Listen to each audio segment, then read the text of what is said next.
Good morning, guys. Hey, I have this ATHEARN Genesis. Look at that, huh?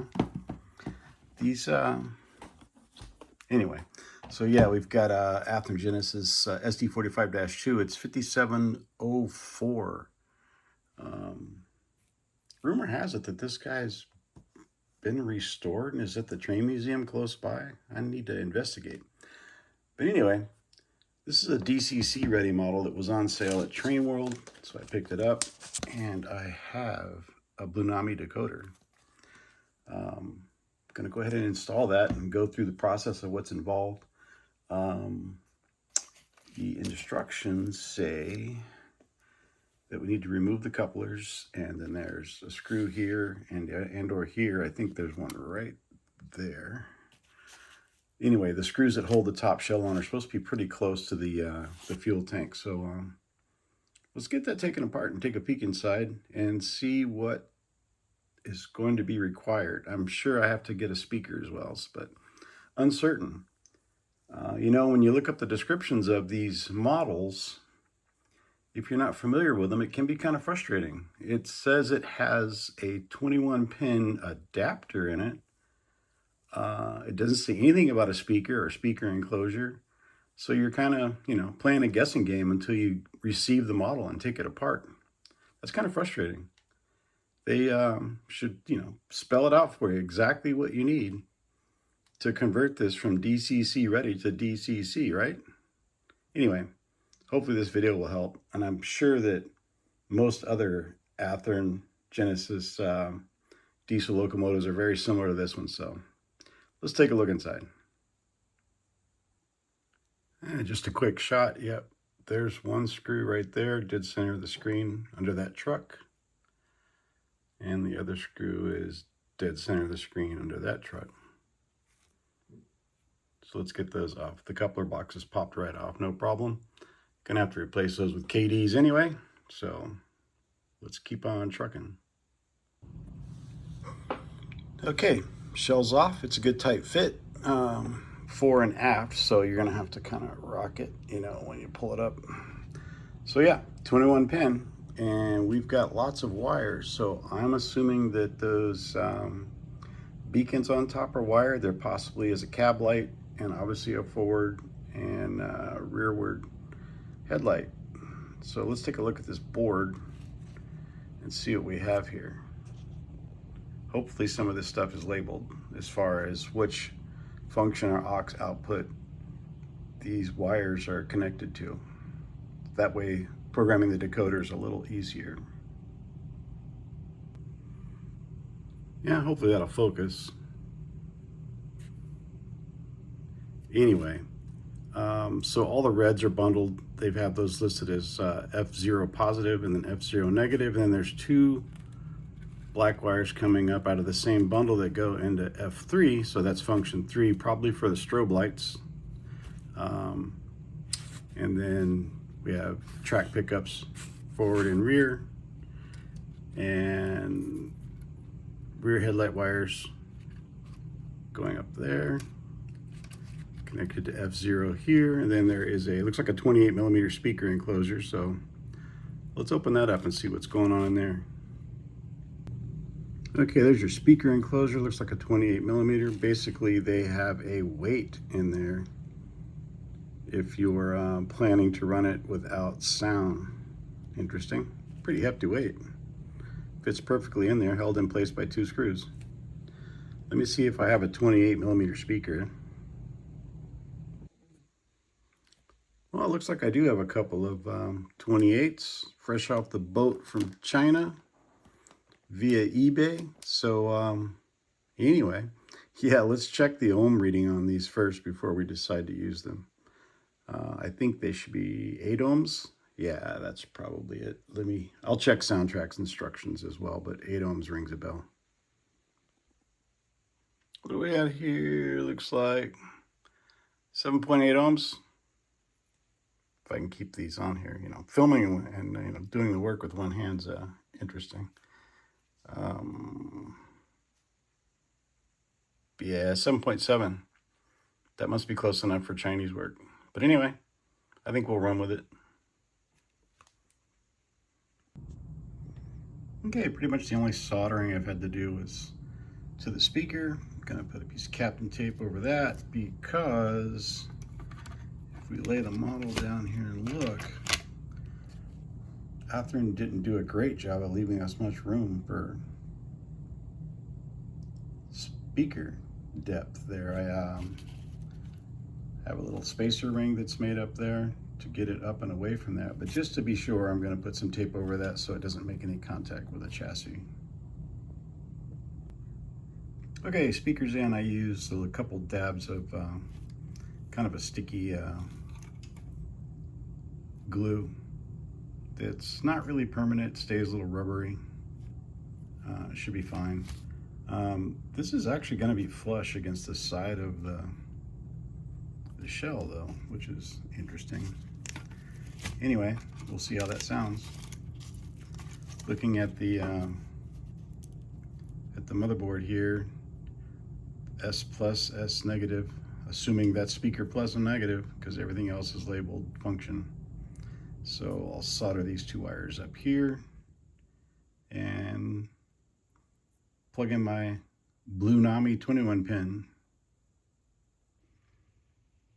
All right, when installing a 21 pin, I mean, a lot of you guys probably know this, but for those that don't, if you look at the pin out down here, across the bottom, there's two rows of pins, right? Bottom left here, that hole doesn't go all the way through. That's so that you can get the decoder the proper orientation. And notice here, right there, there's no pin on that last one, right? So that is where your blank will go. So this will go in relationship to this guy, it'll go like that, right? Anyway, let's get that on there. Again, yeah, line up the pins properly. Otherwise you won't get it all the way on, and or you'll just bend a pin on one end or the other trying to force it through a hole that doesn't exist. All right, 21 pin Blunami pushed onto the adapter. So really all we need now is 12 volt power, and that decoder should come alive and function with the Blunami app on the iPhone or Android device. From what I have been told, they have them for both iPhone and Android now. If that's not correct, I'll put a link to their instructions and what is correct right about here or in the description. Okay, so this is going to be for you guys that do not have a DCC system, excuse me. We're just going to go with, this is a motorcycle battery that is fully charged, it's 12 volts. We're going to connect, track power to that. We're going to use these guys so we can have a quick disconnect if needed. And we'll see what happens. Okay, well, here goes, right? 12 volt battery, got some leads going to the track, and boom.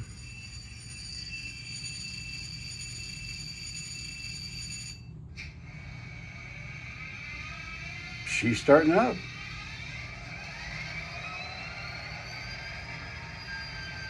So yeah, interesting. All you really need is a 12 volt power supply to run Blunami. And now I'm gonna have to start up the Blunami app and see if I can add this locomotive to my roster. And we'll try to do a picture-in-picture here with the app in one frame and what's going on with the locomotive in the other, right? So stand by. All right, let's go through the startup sequence again.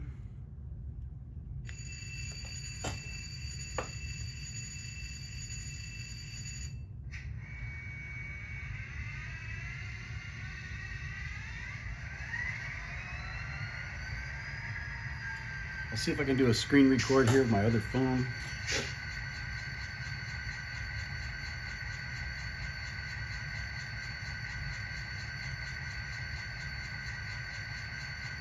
Okay.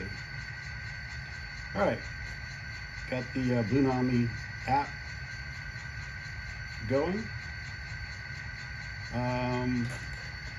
I'm doing a screen record here. You're seeing the locomotive there. So connect. Let's see. Let's see the Blunami connecting. Okay. So here's all your settings. Look at that. Wants to know decoder type. It is a diesel 2 Blunami. It's that one.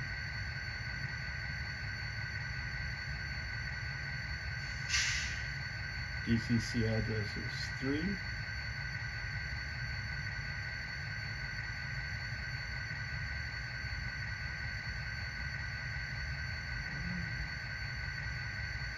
I'm not seeing a save button here, but maybe you just don't save it. I don't know. And I want to change that prime mover. This is supposed to be a 20-cylinder turbo, I believe.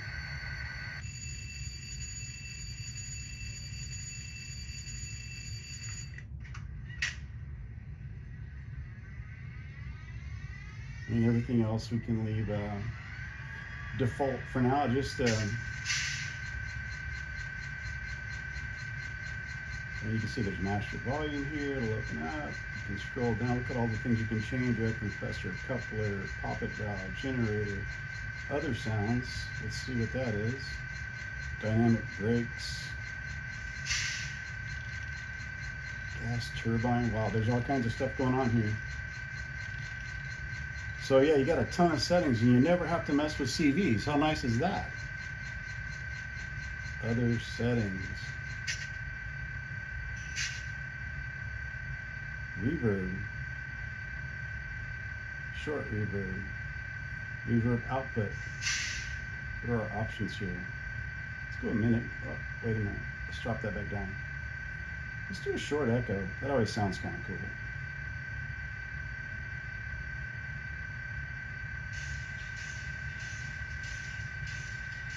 And equalizer.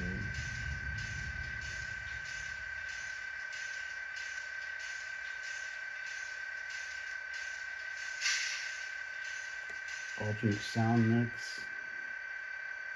Okay, let's go back.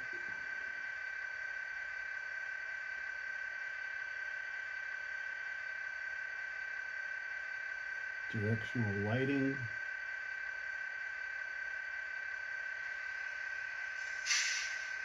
Can I change the address? 5704. Oh yeah, look at that. 5704. Apply. Alright.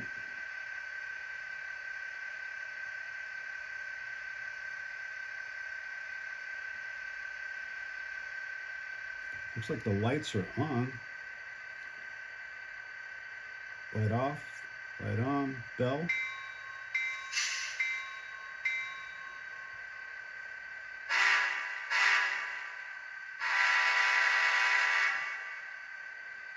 Going forward. Whoa, might want to play with that a little bit, huh?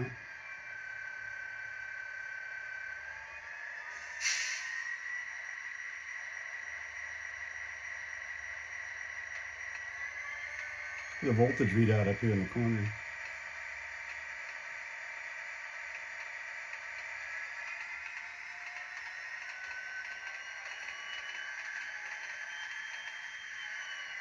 Okay, so I don't know what's going on with the reverse there.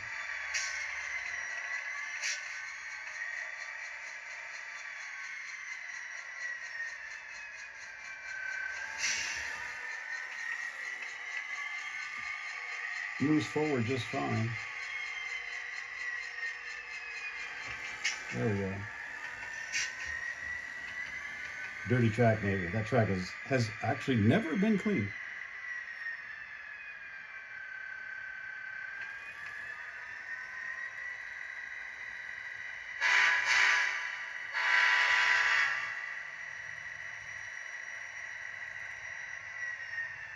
Okay, that's pretty cool.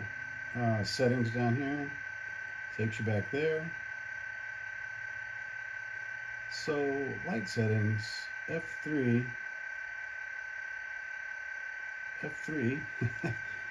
A little bit of a lag there. Let's see, use normal phase. Dynalight? No. Dimmable on-off Mars. Oscillating, flashing strobe, double strobe.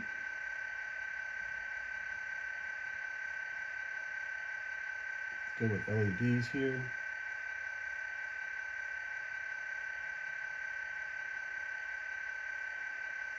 Okay.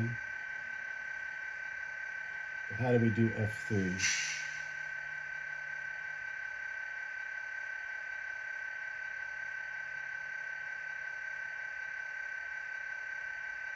I guess that's something I need to figure out, right? Where are the functions? Okay, I have to do a little research on how to set the functions. First thing I have to do is figure out, which function these guys are actually wired to. And in this case, it said they were attached to function 3 on the board, but they were actually function 5. So I had to go into settings, and I had to go into, what was it, light settings, speed, CV settings, no, light settings, yes. And go down to function 5, maybe, there we go, a little laggy. I set it to double flash strobe, normal phase, told it was an LED, I didn't want it to be directional. And then if you go back to your main menu here, you press top left where the sound is, you can slide this over, and then you have access to your functions. So up here, top right is 0 to 14, and top left is 0 to 14, and then top right is 15 to 28. So if you scroll down here to function FX5, I can tap that, and you'll see the lights will go off. And if I tap that again, the light should come on. So yeah, that's setting up your functions. And as you can see on the screen here with the app, there's tons of functions you can turn on and turn off, and you can map them through your settings of what you want those functions to do. So lots of possibilities here. In this scenario, I'm just running a motorcycle battery to power this locomotive, and you can see it's working just fine. Looks like we muted ourselves here somehow. What did we do? Let's go back to function. Did we hit mute? We must have hit mute.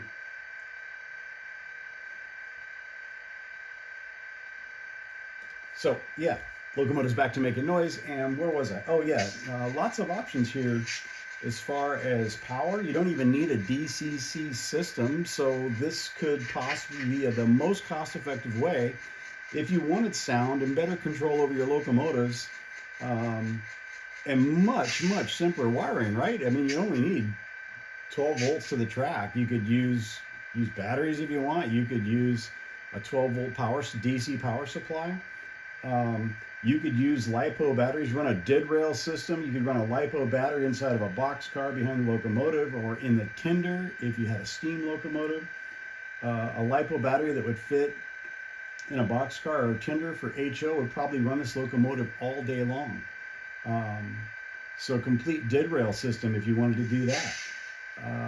Or power the tracks with your existing DC power supply. I'm so used to saying DCC, but anyway, yeah, use your existing DC power supply, turn it on and crank it up. Of course, you don't want your other locomotives that aren't Blunami converted on your track, or they'll try to break the sound barrier on your layout. So, but if you're running just your your Blunami DCC enabled locomotives, you could hand a smartphone to anyone and assign them a locomotive, and they could go forward, backward.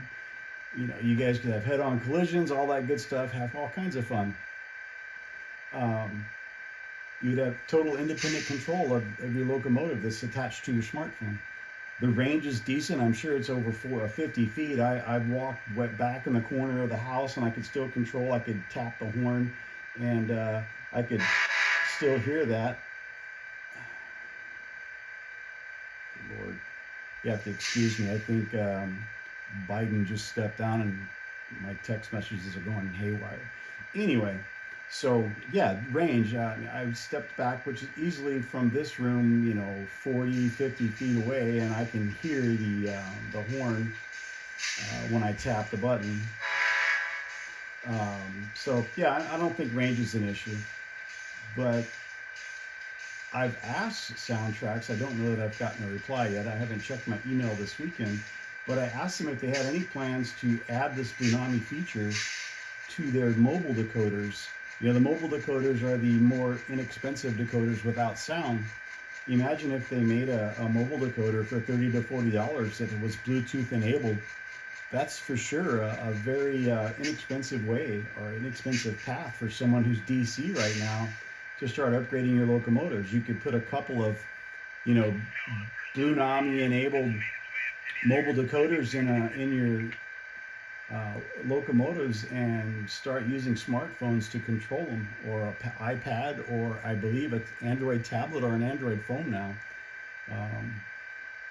They make the app for either or. And obviously you could run a mix. If you have friends that have iPads, they could come over and download the app and assign a locomotive to their phone, and they could, away they go, right?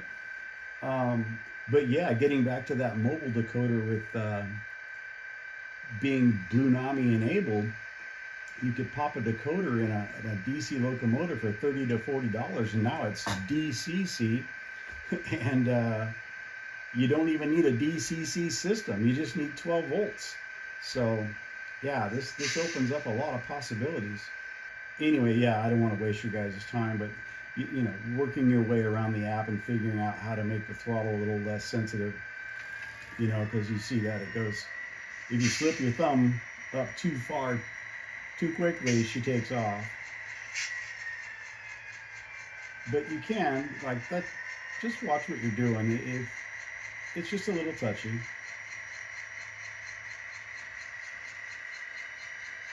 But anyway, I know earlier in the video I said it was probably the end of the video, and I asked you guys to subscribe, but you know, this actually is the end of the video. So if you liked the video and if it was helpful, please subscribe and like. If you like it, that gets it out there for more people to see. And if you subscribe, obviously you'll see the next video when it's published if you click on the bell, and it'll send you a notification that I've uploaded a new video. So thanks for watching, and you guys have a good one.